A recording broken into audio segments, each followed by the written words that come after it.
সুপ্রিয় দর্শক, আজকে আমাদের মাঝে উপস্থিত রয়েছেন সঙ্গীত শিল্পী ও মডেল উল্কা হোসেন। শুভ সকাল, কেমন আছেন? শুভ সকাল, ভালো আছি আলহামদুলিল্লাহ। আপনি কেমন আছেন? আমি বেশ ভালো আছি, আপনাকে অসংখ্য ধন্যবাদ। 50 বছরের গানের জগতে নিজেকে সংযুক্ত রেখেছেন 50 বছর ধরে। এটা কিন্তু অনেক দীর্ঘ একটি সময়। শুরুটা কিভাবে করেছিলেন এবং দীর্ঘ দিনের এই 50টি বছর কেমন কেটেছিল আপনার? শুরুটা হয়েছে আমার নতুন কুড়ি দিয়ে 76 সালে। নতুন কুড়ির কম্পিটিশন হতো বিটিভিতে, সেটা দিয়ে। তারপরে তো পথ চলা। 85 সালে আমি বড়দের গ্রুপে তালিকাভুক্ত হই এবং মানে গান নিয়েই আছি। মাঝখানে অবশ্য কিছু বছর বন্ধ ছিল, বাচ্চা ছোট ছিল, সংসার এইসব নানা সমস্যা নিয়ে।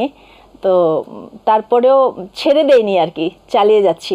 আচ্ছা, গান শিখেছেন কোথা থেকে? আমি গান শিখেছি ওস্তাদ ফুল মোহাম্মদ ওস্তাদজির কাছে শিখেছি, ওস্তাদ জাকির হোসেনের কাছে শিখেছি, নিতাই রায় ওস্তাদজির কাছে শিখেছি এবং নজরুলগীতি শিখেছি আমি বাংলাদেশের সব বরেণ্য শিল্পীরা, সুদিন দাস, তারপর সোহরাব হোসেন স্যার, খালিদ হোসেন স্যার, ওনাদের কাছে নজরুলগীতি শিখেছি।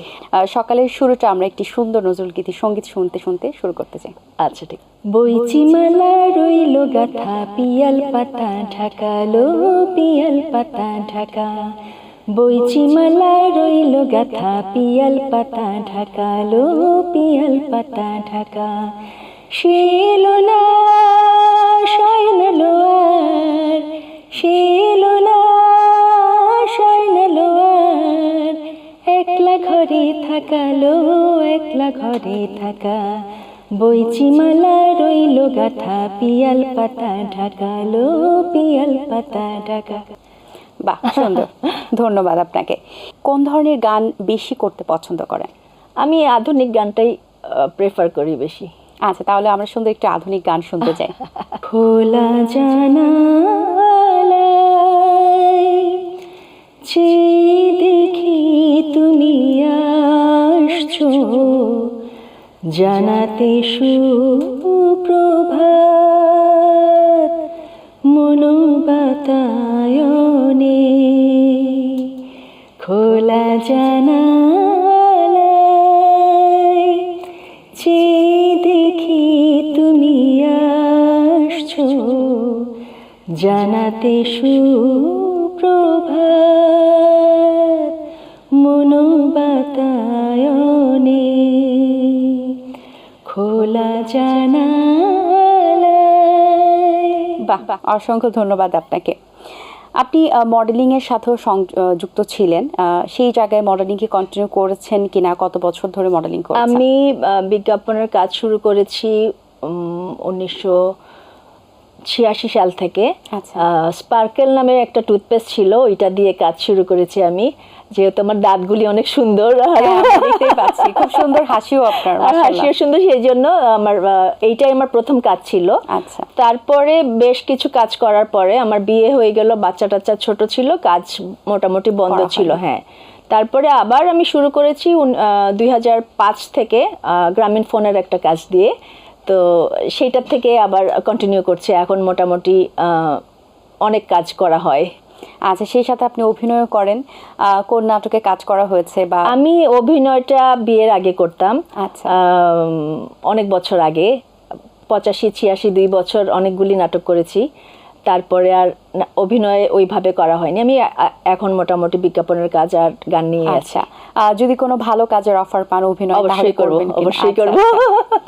আচ্ছা, প্রত্যেকটা শিল্পীরই তো একটা ইচ্ছে থাকে প্লেব্যাক করার, সেই জায়গায় করা হয়েছে কিনা? না, এই ইচ্ছাটা আমার পূরণ হয়নি এখনো, মানে অতৃপ্তি থেকে গেছে এখনো, আমার করা হয়নি। বিভিন্ন কারণে হতে পারে, মানে কানেকশন হয় নাই বা কিছু একটা হবে হয়তো, আমি জানি না কেন হয়নি। আচ্ছা, এটি ছাড়া যদি প্রাপ্তির জায়গা থেকে বলি, এত বছরের ক্যারিয়ারে প্রাপ্তির জায়গা কতটুকু? মানে চাওয়া আর পাওয়ার তো শেষ নেই কোনো, তো মোটামুটি যা পেয়েছি সন্তুষ্ট আছি আলহামদুলিল্লাহ। এবারে আপনার কণ্ঠে আরেকটি সুন্দর গান শুনতে চাই, আপনার মৌলিক গানের মধ্যে। আচ্ছা, 14 আয়ুব বাচ্চু সুরে একটা গান করছি। একা একা সময় গুনে গুনে চেরোই উদাসী নয়নে, ভেবে ভেবে তারে শ্রাবণে বৃষ্টি ঝরে চোখের কোণে কতদিন তারে স্মৃতি নিয়ে বসে আছি পথ চেয়ে কত আর বসে একা ঘরে থাকা যায় নিজেকে ধরে একা একা সময় গুনে গুনে চেরোই উদাসী নয়নে ভেবে ভেবে তারে শ্রাবণে বৃষ্টি ঝরে চোখের কোণে। আচ্ছা, আমরা যদি ধরি যে ৮০-৯০ দশকের যে গানগুলো ছিল সেগুলো একদম স্বর্ণের মতো, হ্যাঁ। স্বর্ণের একটি সময় ছিল, গোল্ডেন পিরিয়ড আমরা যেটাকে বলি। এখন যে জেনারেশন আসছে, নতুন নতুন সিঙ্গার হচ্ছে, ইউটিউবে আপলোড করছে, ভাইরাল হচ্ছে, কিছুদিন পর আবার সেটা গায়েবও হয়ে যাচ্ছে। ৮০-৯০ দশকের যে গানগুলো তৈরি হয়েছিল সেই ধরনের গান এখন আমাদের এই প্রজন্মতে যে গানগুলো তৈরি হচ্ছে ২০২৩-২৪ যদি ধরি, সেই দশকের যে গানগুলো তৈরি হচ্ছে, আমরা কি এরকম গোল্ডেন পিরিয়ডের মতো গানগুলো ধরে রাখতে পারছি? কিছু তৈরি হচ্ছে, আবার ওইভাবে বলতে গেলে আসলে ওই সময়ের মতো গান হচ্ছে না। কিন্তু কেন হচ্ছে না? কেন হচ্ছে না সেটা আমার অভিমত যেটা, সেটা হলো যে আগে যে সুরকার গীতিকার ওনারা ছিলেন, মানে ওনারা অনেক কিছু শিখে জেনে তারপরে কাজগুলি করতেন। কিন্তু এখন যেটা হচ্ছে যে যার যা খুশি মনে হচ্ছে তো করে ফেলছে।